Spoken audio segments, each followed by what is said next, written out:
नमस्कार। अपना उत्तराखंड के इस वक्त के बुलेटिन के साथ हाजिर हूं मैं अनुपम। प्रदेश की हर छोटी बड़ी खबरों को लेकर के उत्तराखंड के 6 जिलों के लिए मौसम विभाग ने भारी से भारी बारिश का अलर्ट जारी किया है, जिसमें कुमाऊं के लिए अलर्ट जारी किया गया है।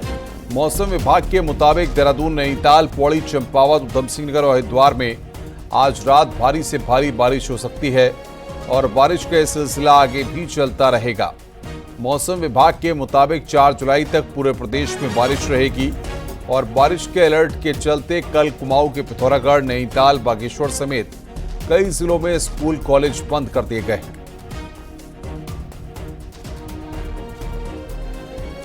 हमने जो रेड वार्निंग है कुमाऊं रीजन के लिए वो 2, 3 और 4 जुलाई को रखी हुई है और ऑरेंज जो है बाकी दिनों में 1 तारीख और 5 तारीख में भी रखी है। ऐसे ही जो गढ़वाल रीजन में भी जो ऑरेंज अलर्ट जो है वो देहरादून, टेहरी, पौड़ी और हरिद्वार डिस्ट्रिक्ट के लिए रखा है और बाकी जो और गढ़वाल की डिस्ट्रिक्ट उसमें येलो अलर्ट रखा गया है। बद्रीनाथ धाम से बड़ी खबर है। लखनंदा नंदा नदी के जलस्तर बढ़ने के बाद तप्त कुंड इलाके से हटाए गए यात्री। ऊंचाई वाले इलाकों में हो रही बारिश से लखनंदा नदी उफान पर है। धाम से नारद कुंड और गांधी घाट जलमग्न हो गए हैं। पुलिस ने अनाउंसमेंट कर सभी को सुरक्षित स्थानों तथा नदी के तट पर नहीं जाने के लिए निर्देश दिए हैं।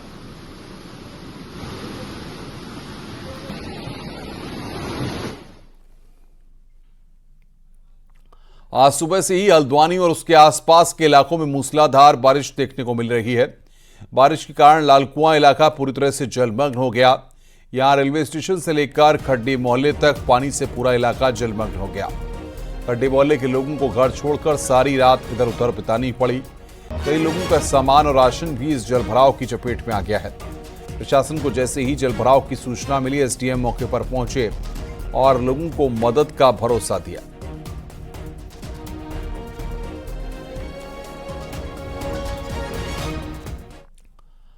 कोटद्वार समेत आसपास के पहाड़ी इलाकों में हुई बारिश के चलते माला नदी उफान पर आ गई है। नदी का जलस्तर बढ़ने से कोटद्वार भावर क्षेत्र को एक बार फिर बाजार से सीधा संपर्क कट गया है। पिछले साल नदी में आई बाढ़ के चलते नदी पर बना पुल धराशायी हो गया था। इसके बाद से भावर क्षेत्र की बड़ी आबादी को आने जाने के लिए कण्वाश्रम रूट से जाना पड़ रहा है। वहीं नदी का जलस्तर बढ़ने से कोटद्वार से सिडकुल जाने वाले कर्मचारियों को भी नदी किनारे कई घंटों का इंतजार करना पड़ा।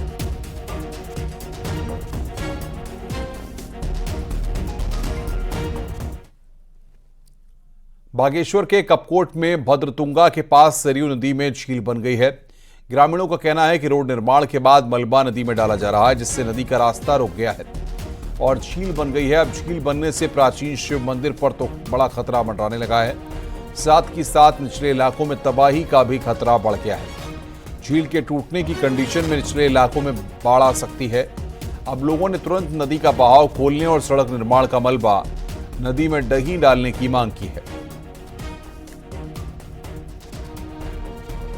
प्रशासन उसको उस झील को निस्तारण करने की व्यवस्था करें, खाली करने की व्यवस्था करें, ताकि आसपास के गांव को खतरा न बने। लेकिन उसको मैंने विभाग की टीम को निर्देशित किया, उसको जाके देखिए, उसका झील का मुहाना खोल के पानी को धीरे धीरे उसका पानी नीचे डिस्चार्ज करा दें और उस पर लगातार हम एक नज़र बनाए रख रहे हैं। लद्दाख में शहीद हुए भारतीय सैनिक भूपेन नेगी का पार्थिव शरीर पौड़ी पहुंच गया है। शाम होने के चलते शहीद भूपेन नेगी का पार्थिव शरीर उनके गांव नहीं ले जाया गया। फिलहाल उनके पार्थिव शरीर को जिला अस्पताल में भारतीय सेना की सुरक्षा में रखा गया है। अब कल सुबह उनके पार्थिव शरीर को बिशल्ट गांव लेकर जाया जाएगा। कल पाबो घाट पर सुबह 10 बजे पूरे सैन्य सम्मान के साथ शहीद को अंतिम विदाई दी जाएगी।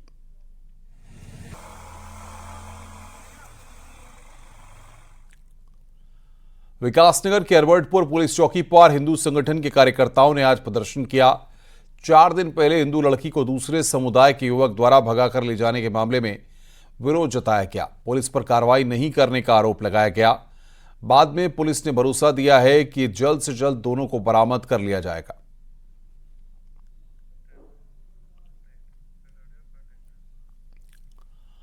मुख्यमंत्री पुष्कर सिंह धामी ने आज उद्योग और रेवेन्यू विभाग की बैठक ली। मुख्यमंत्री ने कहा कि पहाड़ों में इंडस्ट्री के लिए प्रयास किए जाएं और निर्देश दिए कि ऐसा सिस्टम बनाया जाए कि एग्रीकल्चर लैंड यूज चेंज के लिए अलग से जरूरत न हो, ताकि काम में बेमतलब की देरी न हो। मुख्यमंत्री ने कहा कि देहरादून के लाल थप्पड़ में जुलाई 2026 तक कन्वेंशन सेंटर का काम पूरा किया जाए। वहीं मुख्यमंत्री ने देहरादून में जल्द फिल्म सिटी बनाने का काम भी शुरू किया जाए। इसके लिए 107 एकड़ जमीन तय की गई है। राजस्व की बैठक में मुख्यमंत्री ने कहा कि अफसर ये देखें कि खतौनी के अटेस्टेड कॉपी के लिए लोगों को तहसील न आना पड़े। मुख्यमंत्री ने कहा कि 15 जुलाई तक इसकी फीस तय करके ऑनलाइन सिस्टम तैयार किया जाए। मुख्यमंत्री ने कहा कि जमीनों का दाखिल खारिज का काम तय वक्त पे पूरा हो। मुख्यमंत्री ने कहा कि एक हफ्ते में 2 बार रेवेन्यू कोर्ट में अनिवार्य सुनवाई की जाए। उन्होंने कहा कि रेवेन्यू रिकॉर्ड में जो भी जमीन दर्ज है उसका जल्द से जल्द सर्वे पूरा किया जाए।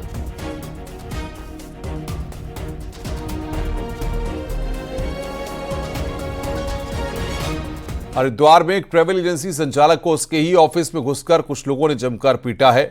करीब 7 से 8 लोग राजेश कुमार के ऑफिस में घुसे और पहले बातचीत की, लेकिन कुछ ही देर में मारपीट शुरू हो गई। पहले एक आरोपी ने हाथ उठाया और फिर बाकियों ने भी हाथ उठाया। मारपीट की पूरी वारदात ऑफिस में लगे सीसीटीवी में कैद हो गई। बाद में पुलिस को शिकायत दी गई, जिस पर केस दर्ज कर लिया गया है। बताया जा रहा है कि दोनों गुट पड़ोसी कारोबारी हैं और गाड़ी खड़ी करने को लेकर अक्सर कहासुनी होती है, लेकिन आज नौबत मारपीट तक आ गई।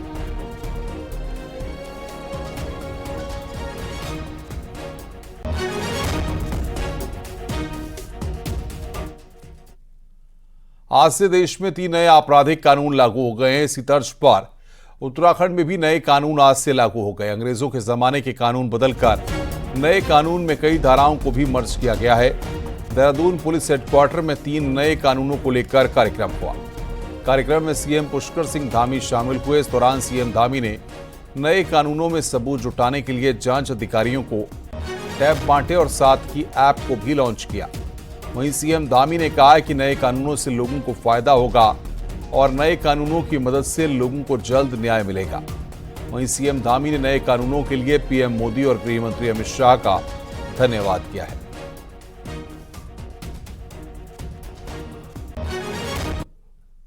और आज का दिन बहुत ऐतिहासिक दिन है, जो अंग्रेजों के ज़माने से पुराने कानून जो जटिल थे और न्याय मिलने में जिनसे देरी होती थी, उन सबको सरलीकरण किया गया है। और बहुत सारे ऐसे कानून जो अपराधियों को बचाते थे, पुलिस को ज़्यादा भागदौड़ करवाते थे, मेहनत करवाते थे, लेकिन उसके बाद भी पुलिस को वो सफलता प्राप्त नहीं हो पाती थी। निश्चित रूप से वो सबका सरलीकरण होगा। उत्तराखंड के हरिद्वार में आज नए कानूनों के तहत पहला केस दर्ज किया गया, जिसमें आरोपी को गिरफ्तार की कोशिश भी तेज हो गई। हरिद्वार के ज्वालापुर में विपुल भारद्वाज ने लूट और जान से मारने की धमकी देने का आरोप लगाया और बताया कि आरोपी उसे गंगा में धक्का देकर फरार हो गए। इसके बाद ज्वालापुर पुलिस ने भारतीय न्याय संहिता यानी बीएनएस की धारा 309 के तहत केस दर्ज किया। भारतीय न्याय संहिता और भारतीय न्याय सुरक्षा संहिता के तहत आज समस्त देश के साथ साथ हरिद्वार में भी इसे लागू किया गया है। आज पहला जो अभियोग है वो थाना ज्वालापुर में एक लूट का मुकदमा जो 309/4 बीएनएस में लिखा गया है भारतीय न्याय संहिता में। हम लोग इस जो भारतीय न्याय संहिता है इसको तत्परता से और पूरे मनोयोग से इसको पालन कराएंगे। 10 मई से लेकर 30 जून तक उत्तराखंड के 4 धाम में लगभग 30 लाख यात्री पहुंचे। इनमें सबसे ज्यादा यात्री केदारनाथ धाम में पहुंचे। 30 जून तक केदारनाथ में 10,06,000 श्रद्धालुओं ने दर्शन किए। पिछले साल यात्रा 22 अप्रैल को शुरू हुई थी और तब 30 जून तक 30 लाख यात्री आए थे, लेकिन इस बार 50 दिन में ही यात्रियों की संख्या इस आंकड़े के करीब पहुंच चुकी है। वहीं बद्रीनाथ में करीब 8,20,000 यात्री, वहीं गंगोत्री और यमुनोत्री में मिलाकर 10 लाख यात्री दर्शन कर चुके हैं। पर्यटन मंत्री सतपाल महाराज का कहना है कि 4 धाम में हर साल आने वाले यात्रियों की संख्या बढ़ रही है और इस साल रिकॉर्ड टूटेगा। पिछले साल 4 धाम यात्रा में 56 लाख यात्री पहुंचे थे।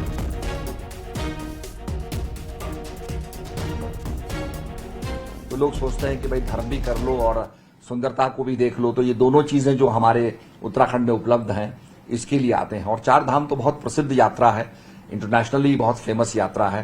तो लोग इसका भी जो है आनंद लेते हैं और पुण्य लाभ भी प्राप्त करते हैं। उम्मीद है कि लास्ट ईयर जो 56 लाख टोटल नंबर नवंबर कपाट बंद होने तक और ऊपर नहीं, निश्चित रूप में हम रिकॉर्ड को तोड़ेंगे। पंचायत प्रतिनिधियों ने कार्यकाल बढ़ाने की मांग को लेकर पिथौरागढ़ में धरना दिया। पंचायत प्रतिनिधियों का कहना है कि उनका 2 साल का कार्यकाल कोरोना महामारी के कारण बर्बाद हो गया। ऐसे में सरकार को राज्य की सभी पंचायतों के कार्यकाल को 2 साल के लिए बढ़ाना चाहिए। साथ ही पंचायत प्रतिनिधियों का तर्क है कि साल कार्यकाल बढ़ाने से पूरे प्रदेश में एक साथ चुनाव हो सकेंगे, जबकि राज्य बनने के बाद सिर्फ हरिद्वार जिले के चुनाव शेष जिलों से 2 साल बाद होते आए हैं। में पंचायतों का कार्यकाल 2 वर्ष बढ़ाए जाने की मांग को लेकर आज पूरे उत्तराखंड के 12 जनपदों में 83 पंचायत के सदस्य आंदोलन में हैं और उत्तराखंड में इस कार्यकाल को बढ़ाए जाने के लिए पूरे कानूनी आधार हैं। नैनीताल के बेताल घाट में दिन दहाड़े गुलदार देखने से लोग दहशत में हैं। बेताल घाट के सिमल में दिन के वक्त गांव के पास लेपर्ड आ गया, जिसके बाद गांव के लोगों ने मिलकर गुलदार को वहां से भगाया। लोगों का कहना है कि कई बार गुलदार गांव में आ रहा है। गांव के लोगों ने वन विभाग से गुलदार को पकड़ने की मांग की है।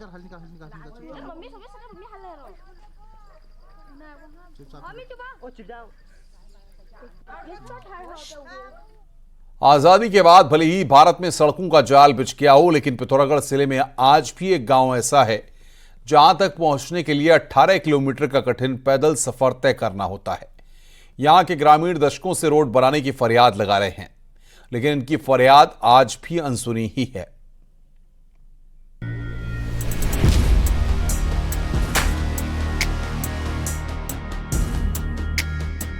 एक्सप्रेस हाईवेज के आज के दौर में ये जानकर किसी को भी हैरानी होगी कि पिथौरागढ़ के कनार गांव तक पहुंचने के लिए 18 किलोमीटर की दूरी पैदल तय करनी पड़ती है। धारचूला तहसील का कनार गांव रोड न होने की वजह से एक नहीं कई दिक्कतों से जूझ रहा है। 2000 की आबादी वाला ये गांव रोड न होने से एक ऐसे टापू में तब्दील हो गया है जिसका बाकी दुनिया से कोई नाता नहीं है। कनार के ग्रामीण दशकों से रोड के लिए नेताओं से लेकर अफसरों तक की दहलीज पर सैकड़ों फरियाद लगा रहे हैं, फिर भी ये गांव रोड से नहीं जुड़ पाया। 18 किलोमीटर दूर पड़ता है बरम से कनार, जहाँ पर जो है गर्भवती महिलाएं जो है कभी दिक्कत आती है तो बहुत मुश्किल से डोली में ला करके जो है उनको पिथौरागढ़ पहुँचाना पड़ता है, जिला मुख्यालय तक पहुँचाना पड़ता है। और वृद्धावस्था जो लोग हैं उनको अगर कभी बीमारी हो गई तो उसमें भी जो है हमको ऐसे डोली के सहारे से लाना। और रोड न होने से नाराज कनार के ग्रामीणों ने बीते 4 विधानसभा और 2 लोकसभा चुनावों का बहिष्कार भी किया है। असल में छिपला केदार पर्वत के बीच बसे कनार के लिए अस्कोट सेंचुरी एक अभिशाप बन गई है। सेंचुरी एरिया होने की वजह से इस इलाके को रोड से जोड़ पाना कठिन हो रहा है। यही नहीं, कनार क्षेत्र बेशकीमती वन संपदा का भी भंडार है। 31 हेक्टेयर क्षेत्र में प्रस्तावित रोड की राह में एक रोड़ा वन अधिनियम भी है, जिसके निपटने के लिए अब प्रशासनिक स्तर पर कुछ कोशिशें भी तेज हुई हैं। बनाई जाए, इसके लिए कार्यवाही ऑलरेडी गतिमान है। इसके लिए CLN को सर्च कर रहे हैं और लगभग 31 हेक्टेयर CLN की आवश्यकता है, तो उसके चयन की कार्रवाई चल रही है और जैसे ही उसका चयन हो जाएगी हम लोग फॉरेस्ट लैंड ट्रांसफर का प्रपोजल अपलोड कर देंगे। गांव में रोड न होने की वजह से जहां हेल्थ सिस्टम पटरी से उतरा है, वहीं शिक्षा के लिए भी बच्चों को खासी दिक्कतें उठानी पड़ती हैं। ये हालात तब है जब कनार प्राकृतिक तौर पर काफी सुंदर इलाका है। ऐसे में अगर इस गांव तक रोड बनी तो हजारों की आबादी तो मुख्य धारा से जुड़ेगी ही, साथ ही एक नए पर्यटन स्थल के दीदार भी लोगों को आसानी से हो सकेंगे। न्यूज़ 18 के लिए पिथौरागढ़ से विजयवर्धन उप्रेती की रिपोर्ट। ने पलटवार किया है। सीएम धामी ने कहा कि राहुल गांधी का बयान निंदनीय है और राहुल गांधी को इस पर माफी मांगनी चाहिए। राहुल गांधी का बयान ये दर्शाता है कि वो अपरिपक्व हैं, उनकी अपरिपक्वता को घोतक है। जो उनका आज का भाषण है वो झूठ का पुलिंदा है और उन्होंने जिस प्रकार से हिंदू समाज को हिंसक बताने की कुचेष्टा की है, उसकी जितनी निंदा की जाए उतनी कम है, क्योंकि हिंदू एक जीवन जीने की पद्धति है।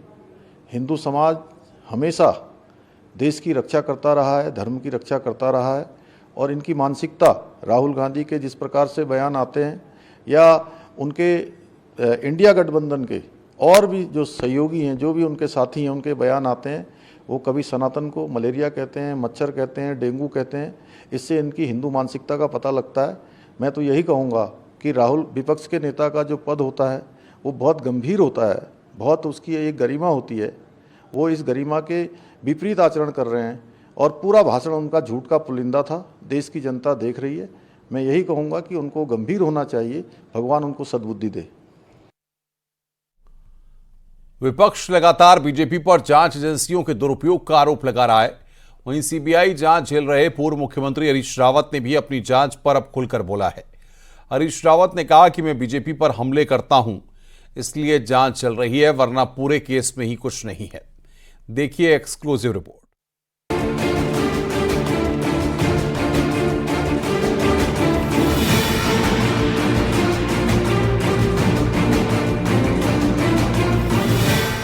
साल 2016 में सरकार में रहते हुए पूर्व मुख्यमंत्री हरीश रावत पर विधायकों की खरीद फरोख्त के आरोप लगे। मामला सीबीआई को सौंपा गया, जिसकी जांच अभी भी जारी है। लेकिन आखिर इस केस की जांच कब पूरी होगी और क्या हरीश रावत सीबीआई जांच में पाक साफ निकलेंगे? ये सवाल अक्सर उठते हैं। पिछले साल नवंबर में सीबीआई ने हरीश रावत को वॉइस सैंपल के लिए बुलाया था, लेकिन खराब सेहत का हवाला देकर हरीश रावत दिल्ली में सीबीआई हेडक्वार्टर नहीं गए। अब पूर्व मुख्यमंत्री हरीश रावत ने पहली बार न्यूज 18 पर जांच पर चुप्पी तोड़ी। हरीश रावत के मुताबिक सीबीआई को इस केस में कुछ नहीं मिला, पर बीजेपी केस इसलिए चला रही है क्योंकि बीजेपी आज भी मुझे चुनौती मानती है। जो व्यक्ति आज भी उनका टारगेट है, नहीं तो सब जानते हैं वो सीबीआई के केस में क्या है, लेकिन क्यों नहीं मुझसे सीबीआई का केस हटाया जा रहा है? इसलिए नहीं हटाया जा रहा है क्योंकि हरीश रावत को भाजपा अपने लिए आज भी एक चुनौती मानती है। मैं धरातल पर वैचारिक रूप से उनके लिए एक चुनौती हूँ और राजनीतिक और विकास की सोच के रूप में भी उनके लिए एक चुनौती हूँ। कांग्रेस नेता हरीश रावत के मुताबिक सीबीआई केस बंद करके अपने फेल होने का देश में मैसेज नहीं देना चाहती। वहीं कांग्रेस में रहते हुए हरीश रावत से 36 का आंकड़ा रखने वाले सतपाल महाराज का कहना है कि मामले की जांच चल रही है और कुछ न कुछ होगा, इसीलिए जांच चल रही है और जांच में सब निकलकर सामने आएगा। निश्चित रूप में सीबीआई अगर केस कर रही है और चल रहा है केस, तो उसमें कुछ चीजें होंगी, सूत्र होंगे, आधार होंगे।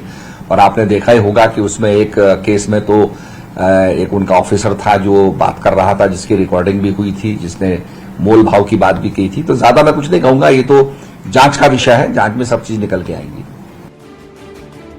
साफ है, हरीश रावत के मुताबिक उन पर चल रहे केस में सीबीआई के हाथ खाली हैं। तो देखना होगा कि विधायकों की खरीद फरोख्त से जुड़े केस में जांच कब तक अंजाम तक पहुंचती है। दीपांकर भट्ट, न्यूज 18, देहरादून। हरिद्वार में शनिवार को सूखी नदी में उफान आने से कई गाड़ियां बह गई थीं। वहीं आज डाम कोठी चैनल के पास से 2 कार निकाली गई हैं। अब तक 7 गाड़ियां बाहर निकाली जा चुकी हैं। वहीं एक गाड़ी का अभी भी कोई पता नहीं है। आपको बता दें कि शनिवार को सूखी नदी में उफान आया था और कई गाड़ियां बहकर गंगा नदी में चली गई थी।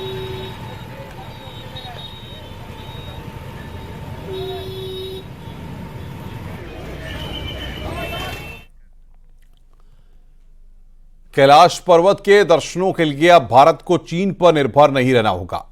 असल में अब भारत की सरजमी से ही चाइना में मौजूद कैलाश पर्वत के दर्शन कराने का प्लान तैयार हो गया है। देखिए रिपोर्ट।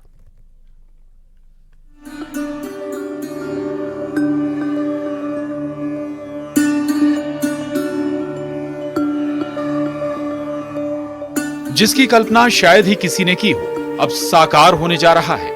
उत्तराखंड सरकार इसी साल सितंबर से श्रद्धालुओं को कैलाश पर्वत के दर्शन कराने जा रही है। चाइना के करीब ओल्ड लिपुलेख से विदेशी धरती पर मौजूद कैलाश पर्वत के दर्शन आसानी से होते हैं। भारत से कैलाश पर्वत के दर्शनों के लिए नाभिढांग से करीब 3 किलोमीटर की चढ़ाई चढ़नी होगी। प्रशासन ने पहले ही 3 किलोमीटर के इस रास्ते को बना लिया है। साथ ही कैलाश के दर्शनों के लिए ओल्ड लिपुलेख में एक व्यू पॉइंट भी तैयार किया जा रहा है। कि ओल्ड लिपू लेक से कैलाश दर्शन, यहाँ से भारतीय भूमि से कैलाश दर्शन शुरू किए जाएंगे। इसके लिए टूरिज्म डिपार्टमेंट इसमें तैयारी कर रहा है। इसमें मेरे साथ भी एक मीटिंग की गई थी और उसमें एक SOP डिसाइड हुई है और जल्दी ही वो SOP जारी हो जाएगी और उम्मीद है इस बार सितंबर से ओल्ड लिपू लेक से कैलाश दर्शन शुरू हो जाएंगे। चीन से तनावपूर्ण रिश्तों के कारण मानसरोवर यात्रा 2020 से बंद है। दोनों देशों के बीच जिस तरह तल्खी बढ़ रही है, उससे आने वाले दिनों में भी यात्रा शुरू होने के आसार नहीं है, जिस कारण भारतीय श्रद्धालु कैलाश पर्वत और मानसरोवर झील के दर्शन नहीं कर पा रहे हैं। मानसरोवर यात्रा के विकल्प में उत्तराखंड सरकार ने आदि कैलाश यात्रा शुरू की है। बावजूद इसके श्रद्धालुओं का मन भोले की धरती के दर्शन के लिए तरसता रहा, लेकिन अब उनके मन की मुराद पूरी होने जा रही है। पार्वती सरोवर के दर्शन करने के साथ ही हम आदि कैलाश के दर्शन कर सकते हैं। यहाँ हम गुंजी से नाभि डांग के पास से हम ओम पर्वत के दर्शन भी कर सकते हैं। ओल्ड लिपू लेक से कैलाश के दर्शन होने पर जहां बॉर्डर इलाके में नया पर्यटन का केंद्र स्थापित होगा, वहीं आदि कैलाश, ओम पर्वत और पार्वती लाल के दर्शनों के लिए आने वाले श्रद्धालुओं को भी नया धार्मिक केंद्र मिल सकेगा। यही नहीं, 16,000 फीट की ऊंचाई पर मौजूद इस स्थल से भोले के दर्शन होने पर चाइना पर भारत की निर्भरता पूरी तरह खत्म भी हो जाएगी। न्यूज़ 18 के लिए पिथौरागढ़ से विजय वर्धन उप्रेती की रिपोर्ट।